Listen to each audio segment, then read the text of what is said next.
Welcome back to another episode of the Outdoor Adventures Podcast here on Brownfield Ag News. I'm Brent Barnett, and we're talking turkey hunting here on the show this week. And, if you remember back a couple weeks ago, we had Shane Simpson on the show. So we got to talk about Minnesota turkey hunting, some of his hunting opportunities he had down south coming up this spring. Well, we're going to focus on Iowa here on the show this week.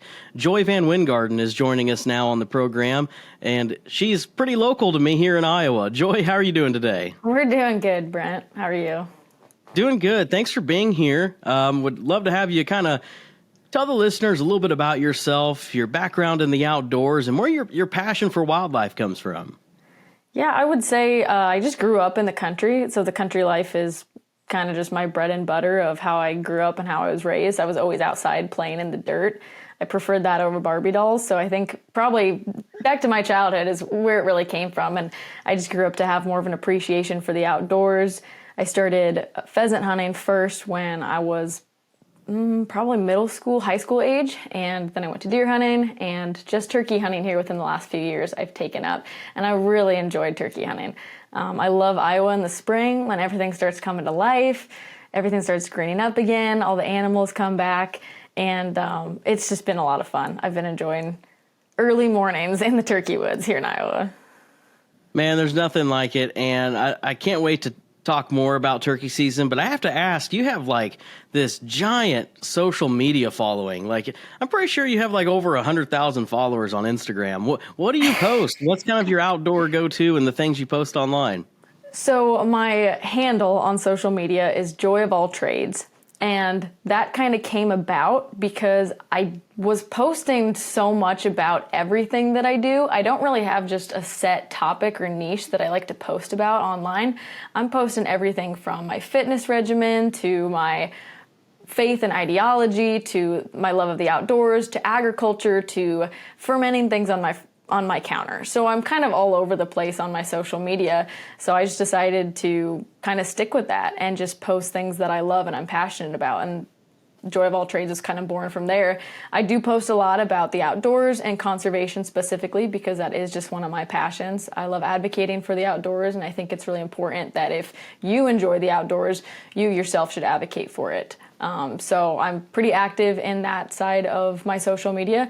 But yeah, it kind of happened. It was never an intention, Brent. It was just something that I started posting and followers kept coming, and I've connected with a lot of cool people on social media. Very grateful for the relationships and just the networking that has happened through social media. So overall, it's been overwhelmingly a really positive thing. No, that's super cool. Like, well done. Like, what a cool following you have. And I see you post a lot about public land and advocating for public land. And I think you had just a post here recently that you were able to take a trip and visit the Luss Hills in western Iowa. I used to live in that side of the state and am not like an expert or familiar, like really familiar with that territory, but definitely been over there several times. It's a very beautiful landscape if anybody hasn't been to it. And it's just a very unique part of Iowa that I think so many people, even if they were born and raised in Iowa, have no clue what it is or how it was formed. So just being able to go out there and see it in person, absolutely magnificent. I'm going to try and make another trip out there this summer when the native flora is bright and colorful because, if you go in March, everything's still kind of dormant. So I'm going to try to go out there again this summer so I can see it in all its glory. But, oh my gosh, it was gorgeous. That's awesome. Well, I'm excited here to talk about turkey season. I'm getting pretty pumped up. I haven't purchased any of my tags yet because I'm still trying to figure out some plans of which season I'm going to go. And, for anyone listening that's unfamiliar, Iowa splits their turkey seasons into 4 separate seasons. There's a 5th for the youth that comes before season 1. But it pretty much runs from early to mid-April through some part of May. I don't have the dates in front of me, but people can check out the DNR's website about that. But, Joy, what's been your, familiarity with turkey hunting in Iowa? I know you said it's something you kind of picked up on the last few years, right? Yeah, so I'm trying to think about it. Is this going to be my 3rd year going turkey hunting? I think so. This will be my 3rd or 4th year. So I still feel like a pretty new turkey hunter in terms of being able to read a bird and a situation and understanding how they communicate as a species. I've learned a lot from my boyfriend. I've learned a lot from just how he calls in birds and watching him. He actually just shot one here in Nebraska with their bow season this morning. So awesome. I got a fun call this morning as he was able to tag out there in the sandhills. But yeah, it's a constant learning process. I have so much respect for people that are really good turkey hunters because it takes a long time to just really get a good feel for how to go about something, roosting birds, getting good with a mouth call. That's something I'm still working on a lot. I can handle a box call pretty well, but a mouth call I'm still working on just getting good sounds that are reliable to come out of my mouth, because every once in a while I'm a little scared that I'm like, I think this will sound good, and then it comes out and I'm like, that did not sound good. So yeah, I've just enjoyed the learning process of it. I think it's a really fun game too, in terms of getting the bird to come to you. For anyone that's not a turkey hunter or hasn't been turkey hunting before, it's kind of a cat and mouse game where you're trying to get the bird to come to you, and it's just a really fun experience once you finally get them to respond and then they start coming towards you. It's like your heart stops beating and like you just get so excited. It's just this crazy feeling. It's kind of indescribable if you haven't felt it before. So yeah, I'm really looking forward to the spring again. It gets me, like, my heart pumped up more than deer hunting. I don't know what it is. It's kind of like what you explained with all the noises, and they come charging in sometimes, or sometimes they'll sneak in on you. And I remember, like, always hearing people say, oh, well, you know, I could hear him drumming. I knew he was close. And I never knew, like, growing up what drumming was. And even into my adult life, I just assumed it was that spitting sound that they made when they came full strut. So if I ever heard like that psh, like sound that they would do when they come to full strut, I thought that was drumming. And it wasn't until just like a few years ago that there was like this video that came through my social media feed saying, if you have headphones on, turn them up and listen for like the vibration noise after the spit. And that's what it was. And then just a couple years ago, I heard it for the first time in the woods. I had a gobbler that was within about 30 or 25 yards. And plain as day, after you would hear him come full strut, I would hear that drumming noise. And I thought, oh my gosh, this is the coolest thing. I can't believe I'm hearing this out in the woods. Yeah, I had the same experience. Just last year was the first time I heard it. I'd been hunting before, and someone said, did you hear that? And I was like, no, what are you talking about? And then the first time you hear a tom doing that, you're like, oh, that's when your heart just sinks. It's just like, oh, it's game on. It's happening. It's 100%. I had the same experience. It was just the coolest thing to hear that.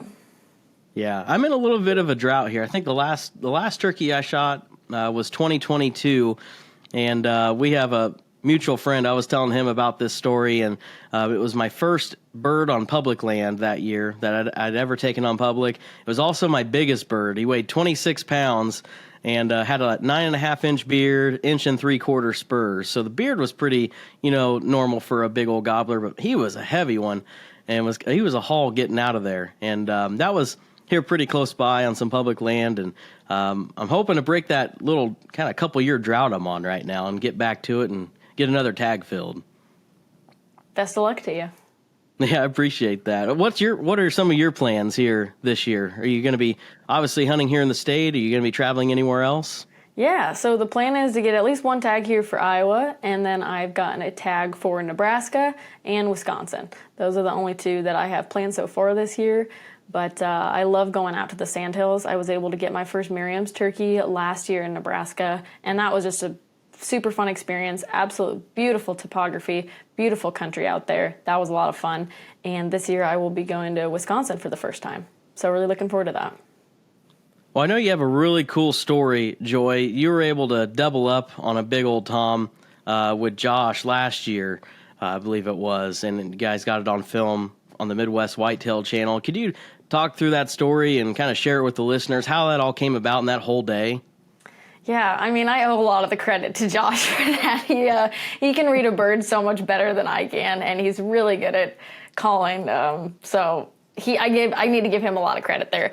But the hunt started out not how you wanted it to. It was kind of strange. We had birds roosted where we knew what they were. This was a farm that we'd hunted before, and the birds came down. We were kind of hoping they were going to walk up this timber clearing. There'd been some timber stand work done. So there was definitely a path that we thought, okay, we're going to set up. They're going to come up here. They won't be able to see us till we get to a certain spot. This will be great. And something spooked them, and they flew back up into the tree. And then when they finally decided to pitch down, they pitched down in the opposite direction. So we had this great setup going on, and the birds did not read the script, as some people would say. So we kind of had to maneuver from there and go to another field, a pasture where they're at. But man, when they were ready, they just came. And they just followed this hen straight up to us. And there was a bunch of strutters, and they were all gorgeous birds. I was so fired up. That was when I had first heard a drum, and I was like, oh my gosh, they're coming. It's happening. And we had an intern with Midwest Whitetail with us, RJ. He did a fantastic job filming it. And yeah, I took the first shot, and Josh was able to get one too. So we both got 2 dinosaur birds. They were both old birds. We got some big spurs on them, and it was just such a memorable hunt. It was such a beautiful morning in the woods, and that was my last day that I could hunt, so it was a little bittersweet just that I was actually able to tag out on a bird and get to do it with Josh. So it was very memorable. It was very special, and oh man, I'm so excited now. Just talking about it, I'm like, yep, let's go. Yeah. Let's do it again.